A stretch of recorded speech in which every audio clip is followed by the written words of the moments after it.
የጉንዳኗ ትምህርት። አንዲት ጉንዳን ከሷ ክብደት 10 እጥፍ የሚከብድን አንድ ለምግብ የሚሆናትን ነገር ተሸክማ ወደፊት ትገሰግሳለች።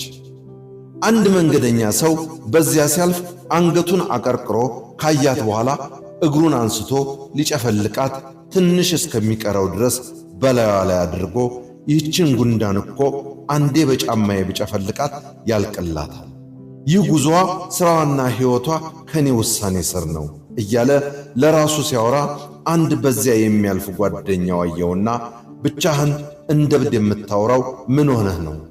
አቀርቅረህ የምታየውስ ምንድን ነው አለው። መንገደኛውም በጉንዳኗ ላይ ሊያደርግ ያሰበውን ነገረው።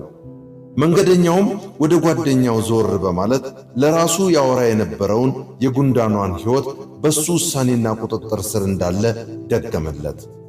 ጓደኛውም መስሎህ ነው እንጂ የጉንዳኗ ሕይወት በፈጣሪዋ እጅ እንጂ ባንተ እጅ አይደለም አለው።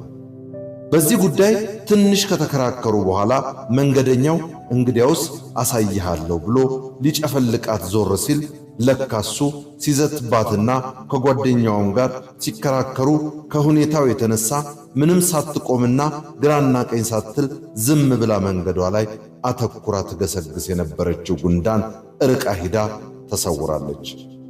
የዚህች ጉንዳን ዋና መልእክት ሰው ስለተዘባበተባችሁ አይደለም የእናንተ ነገር የሚቆመው፣ እናንተ በዛቻው ምክንያት ስትቆሙ ነው የእናንተ ነገር የሚቆመው።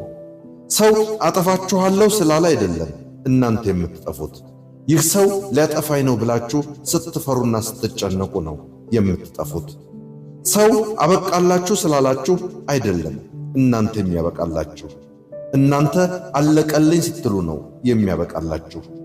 ምንም ሆነ ምንም ዝም ብላችሁ መንገዳችሁን ቀጥሉ።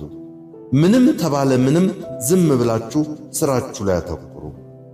ኢማኑኤል እንደጻፈው፣ በለጠ ሸቴ ዘሀገረ ኢትዮጵያ እንዳቀረበው